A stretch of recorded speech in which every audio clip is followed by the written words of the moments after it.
आप सभी को जय मसीह की विश्वासी के संघर्षमय जीवन के भाग 1 में मैं आप सभी का स्वागत करता हूं।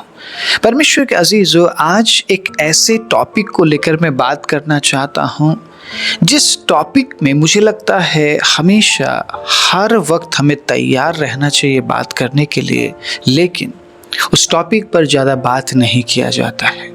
उस टॉपिक पर बात करने से लोग कतराते हैं क्योंकि कहीं ना कहीं विश्वासी संघर्ष करता है।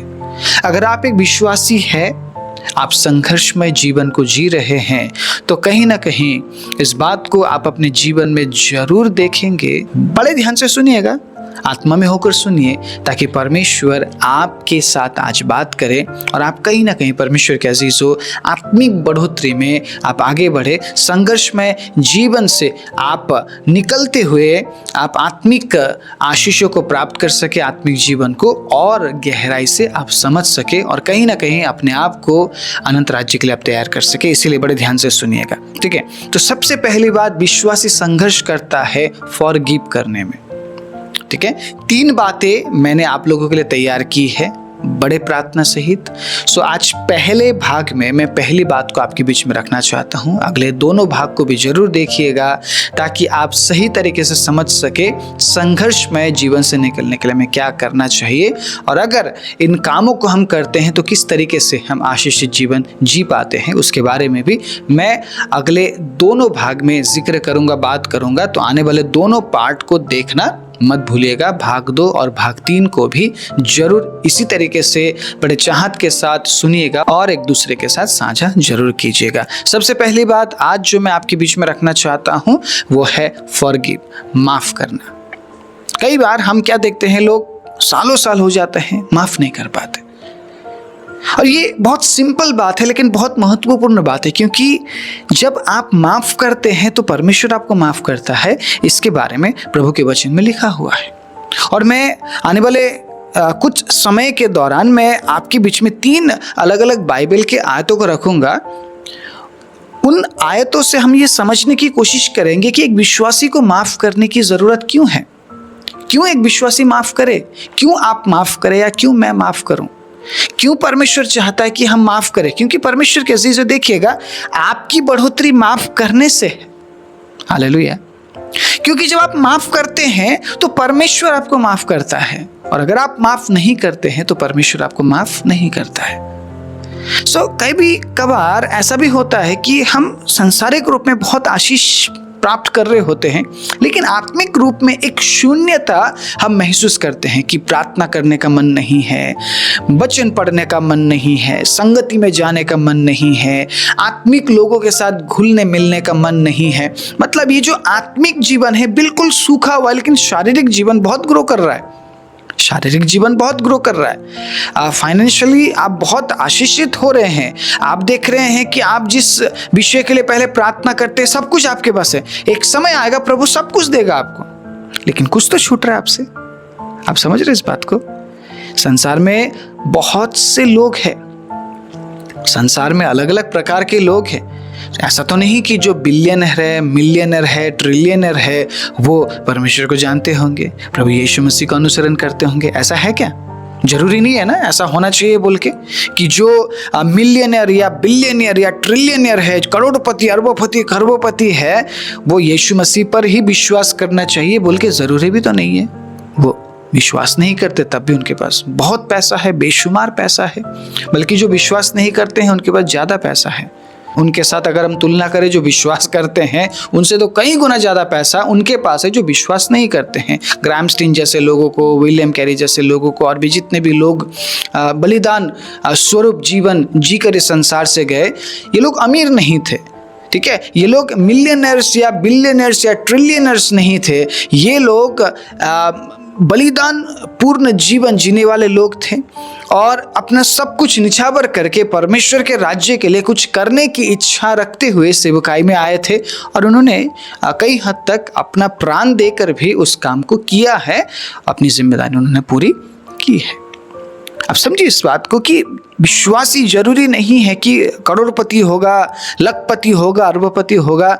विश्वासी कई बार बहुत सिंपल भी हो सकता है। सो आप एक साइड में तो बहुत ग्रोथ कर रहे हैं, बहुत आप कमा रहे हैं, नाम कमा रहे हैं, सब कुछ प्राप्त कर रहे हैं, लेकिन दूसरे साइड में सूखा लाइफ आपका है, एकदम सूखा हुआ जीवन, परमेश्वर के साथ संगति ना करने वाला जीवन। आदम और हव्वा, परमेश्वर कैसे, बड़े ध्यान से सुनिएगा, आदम और हव्वा उस फ्रूट को खाकर क्या आत्मिक जीवन प्राप्त कर पाए? परमेश्वर ने जब सब कुछ उन्हें दिया था, लेकिन फिर भी वो चाहिए था जिसके बारे में परमेश्वर ने मना किया था कि मत खाना, देखना भी मत, देखना भी मत, और उसे बीचों बीच लगा दिया, अदन की वाटिका के बीचों बीच उस पेड़ को लगा दिया और बोला इसको देखना भी मत। अब इनके अंदर क्या हुआ कि परमेश्वर ने क्यों मना किया है?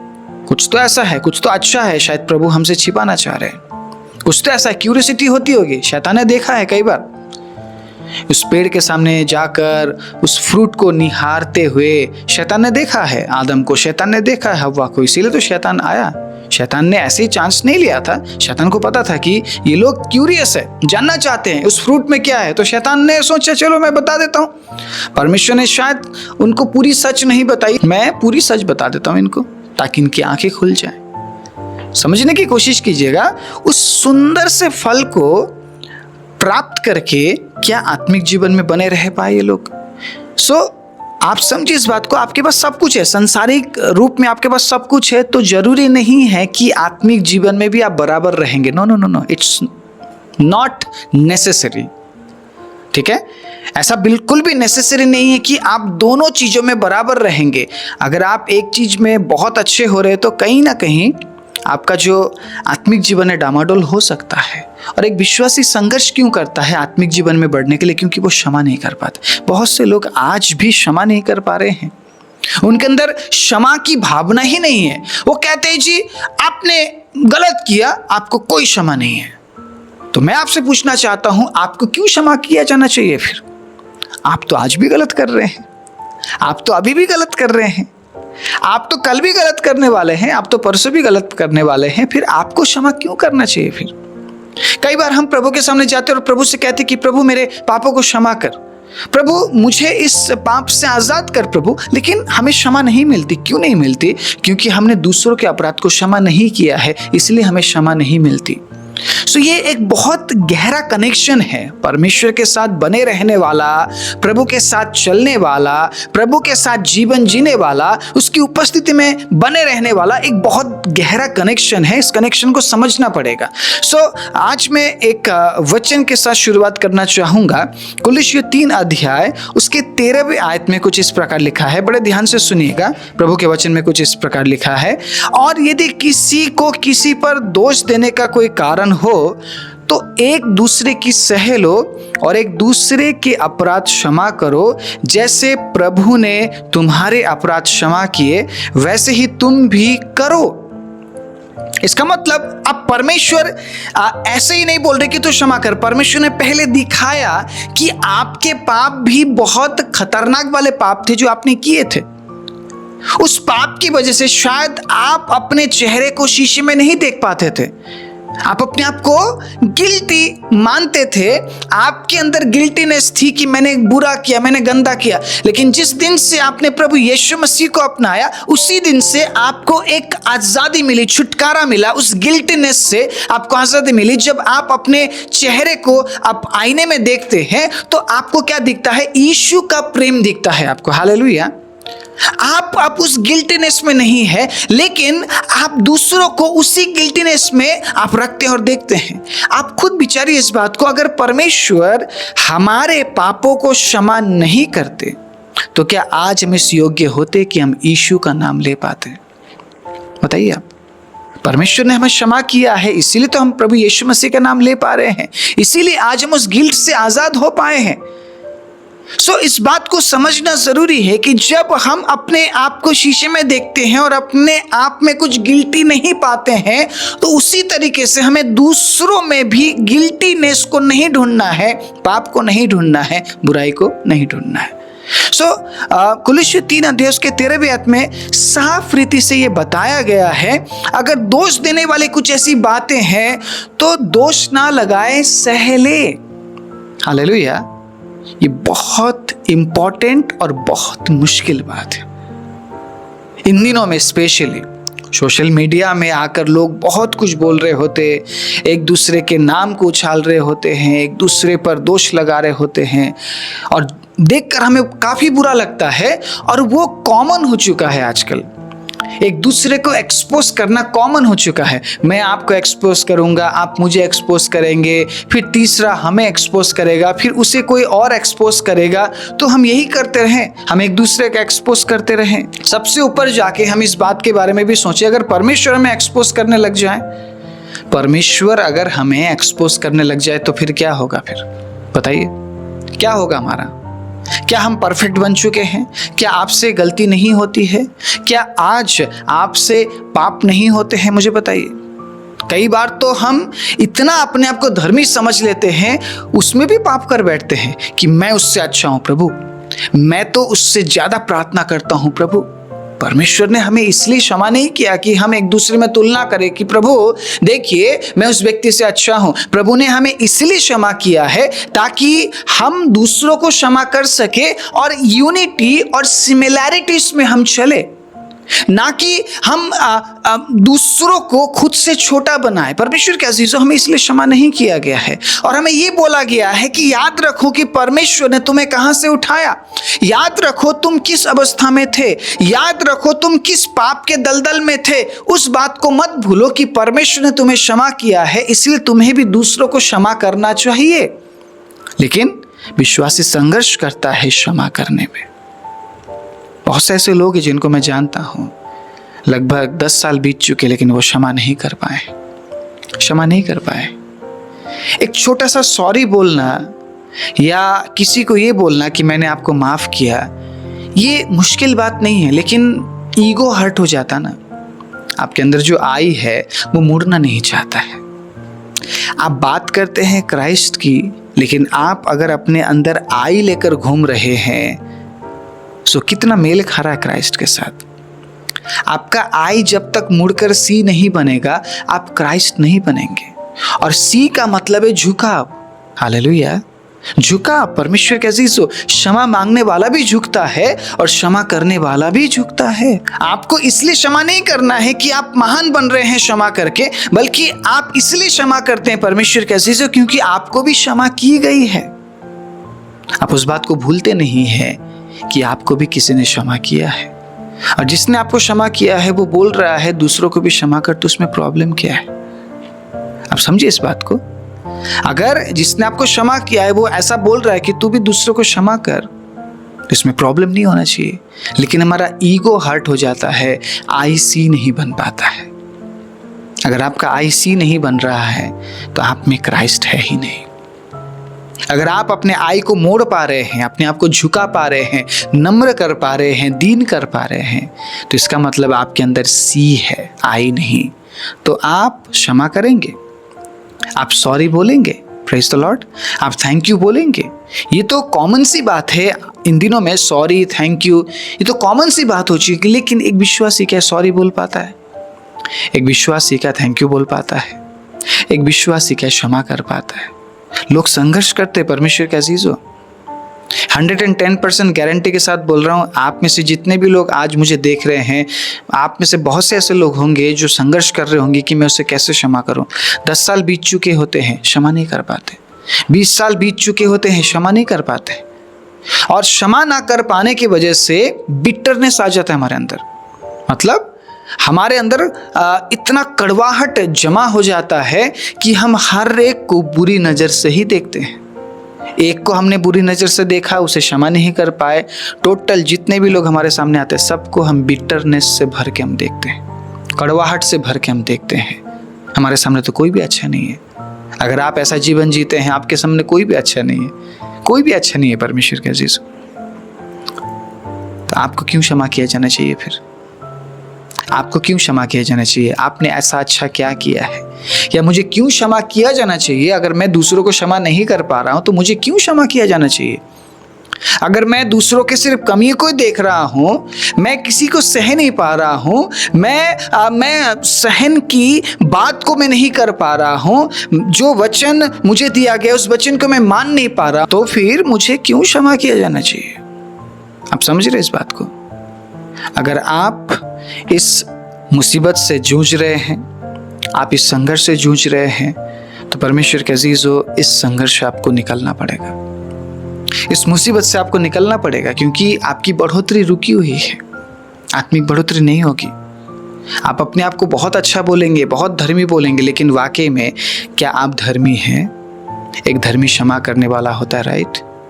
अब्राहम ने सदोम और गमोरा के लिए कितना प्रार्थना किया, कितनी मिन्नतें की परमेश्वर के सामने कि प्रभु 10 लोग होंगे तो छोड़ देंगे, 9 लोग होंगे तो छोड़ देंगे। ये व्यक्ति क्षमा करने वाला व्यक्ति था। सदोम और गमोरा के हालात को देखकर भी अब्राहम उन्हें क्षमा करना चाहता था। अब्राहम नहीं चाहता था कि परमेश्वर उन लोगों को नाश करे, जबकि परमेश्वर ने अपने दूतों को भेजा था कि सदोम और गमोरा को नाश किया जाए बोल के, आग और गंधक उड़ेला जाए उस जगह में, क्योंकि पाप की बढ़ती हो चुकी थी। लेकिन अब्राहम चाहता था कि प्रभु आप क्षमा कीजिए, आपकी सृष्टि है वो लोग, आप चाहते हैं कि परमेश्वर आपको क्षमा करे। लेकिन अगर आप दूसरों को क्षमा करने के लिए तैयार नहीं होते हैं, तो मुझे बड़े दुख के साथ इस बात को बोलना पड़ रहा है कि परमेश्वर आपको भी क्षमा नहीं कर पाएंगे, क्योंकि परमेश्वर के वचन में ऐसा लिखा है। ओके, मैं पढ़ाना चाहूँगा इफिसियों 4 अध्याय उसके 32वें आयत में क्या लिखा है। इफिसी 4 अध्याय 32वें आयत में, एक दूसरे पर कृपालु और करुणामय हो, और जैसे परमेश्वर ने मसीह में तुम्हारे अपराध क्षमा किए, वैसे ही तुम भी एक दूसरे के अपराध को क्षमा करो। अब समझने वाली बात यह है, ये जो पत्री है कलीसिया को लिखा जा रहा है। इफिसुस के लोगों को, परमेश्वर के अजीजों, ये पत्र लिखा जा रहा है, इफिसियों के कलीसिया को लिखा जा रहा है। इसका मतलब कलीसिया में भी क्षमा किया जाना खत्म हो चुका था। लोग एक दूसरे को क्षमा नहीं कर पा रहे थे। सेम जो आज का कंडीशन है, हम क्यों एक दूसरे को एक्सपोज करते हैं? क्योंकि हम क्षमा नहीं कर पाते हैं। क्यों ना हम उस संदर्भ को लेकर बात करें, उस सिस्टम को लेकर बात करें, ना कि किसी को एक्सपोज करें। आपके एक्सपोज करने पे कोई एक्सपोज नहीं होता है। जिस दिन परमेश्वर ने सोचा कि मैं इसे एक्सपोज करूंगा, अपने आप एक्सपोज हो जाएगा वो। हमें एक्सपोज करने की जरूरत ही नहीं है। मैं ऐसे ऐसे लोगों के बारे में जानता हूं जिनको परमेश्वर ने जमीन से उठाया। परमेश्वर के अजीज हो, जमीन से नंगे पांव चलने वाले लोग, सेवा करने वाले लोग, जिनको जमीन से उठाकर आसमान तक पहुंचाया, उन्होंने आखिर में परमेश्वर को छोड़ दिया। लेकिन परमेश्वर ने भी ठान लिया था कि मैं इसे एक्सपोज करूंगा, और वो पूरी दुनिया के सामने एक्सपोज हो गए, पूरी दुनिया के सामने एक्सपोज हो गए। आप जो भी कर रहे हैं प्रभु देख रहा है, मैं जो भी कर रहा हूं प्रभु देख रहे हैं। आप समझिए इस बात को, एक दिन प्रभु एक्सपोज कर देगा। अगर हम टेढ़ी चाल चलते रहे, अगर हम ढीठ और हटी होकर चलते रहे, एक दिन स्वयं परमेश्वर हमें एक्सपोज कर देंगे, या हमारे काम ही हमारे काम को एक्सपोज कर देंगे, हमारे हालात को एक्सपोज कर देंगे। हमें किसी को एक्सपोज करने की ज़रूरत नहीं है। लेकिन इन दिनों में दोष लगाने वाला, एक्सपोज करने वाला काम बढ़ता जा रहा है, क्योंकि इसी में लोगों को मज़ा आ रहा है। विश्वासियों को इसी प्रचार में, इस प्रकार के डिबेट्स में मज़ा आ रहा है कि जहाँ पे लोग एक दूसरे पर दोष लगाते हैं, तू मैं करते हैं। क्या ये वाकई में क्रिश्चियनिटी है? क्या मसीहत को ऐसा करना शोभा देता है? मैं आपके ऊपर छोड़ता हूँ, मैं न्याय करने वाला कोई भी नहीं हूँ, लेकिन वचन के अनुसार एक दूसरे पर कृपालु हो करके प्रभु का वचन कहता है। तो अगर हम इस बात से संघर्ष कर रहे हैं, अगर हम क्षमा नहीं कर पा रहे हैं, तो आज मैं आपके बीच में ये वचन रखना चाहता हूँ कि एक दूसरे को क्षमा करो। ये प्रभु ने ही बोला है, कलीसिया को बोला जा रहा है, बाहर के लोगों को नहीं। अगर कलीसिया को बोला जा रहा है, इसका मतलब सेंसिटिव बात है। कलीसिया के लोग भी एक दूसरे को क्षमा नहीं कर पा रहे हैं, इसीलिए हम एक दूसरे को एक्सपोज करने में लगे रहते हैं। क्षमा करना परमेश्वर के वचन के अनुसार है, एक्सपोज करना नहीं। शाऊल के बारे में परमेश्वर ने स्वयं बोला, मैं इसे एक्सपोज करूंगा, मैं इसे कुर्सी में बैठने नहीं दूंगा, ये अपनी गद्दी में स्थिर नहीं रहेगा, मैं इसे उतारूंगा। स्वयं परमेश्वर ने एक्सपोज किया उसे। अगर हम परमेश्वर के वचन के अनुसार चलते हैं तो हमें क्षमा करना पड़ेगा, ना कि एक्सपोज। ठीक है, एक और वचन में पढ़ना चाहूंगा आप सभी के बीच में। मत्ती का किताब 6 अध्याय उसके 14 और 15 आयत को। मत्ती 6 अध्याय 14 और 15 में कुछ इस प्रकार लिखा है, बड़े ध्यान से सुनिएगा, बहुत सुंदर वचन यहाँ पे दिया गया है। इसीलिए यदि तुम मनुष्य के अपराध क्षमा करोगे, यहाँ पे स्पेशली इस बात को दर्शाया गया है, मनुष्य के अपराध क्षमा करोगे, मनुष्य शब्द को यहाँ पे दर्ज किया गया है, तो तुम्हारा स्वर्गीय पिता भी तुम्हें क्षमा करेगा। सो यहाँ पे यदि शब्द का इस्तेमाल किया गया है, अगर, इफ, ठीक है, अगर हम करते हैं तो हमें मिलेगी, नहीं करते हैं तो नहीं मिलेगा। सो अगर आप अपने पापों के क्षमा को चाहते हैं परमेश्वर से, you need to forgive others. मुझे क्षमा करना पड़ेगा आपको, और परमेश्वर के अजीज हो, मैं भी आपको क्षमा करने की ज़रूरत है। हमें एक दूसरे को क्षमा करना है और करते रहना है, ये काम कंटिन्यूसली हमें करते रहना पड़ेगा। आप मुझे क्षमा कीजिए, मैं आपको क्षमा करूँगा। और कहीं ना कहीं परमेश्वर के अजीज हो, तुरंत क्षमा करना उस घाव को बढ़ने से रोकना है, जो घाव विश्वासियों के बीच में बढ़ रहा है, और वो घाव गहरा हो रहा है और लोग एक दूसरे को पसंद करना छोड़ चुके हैं।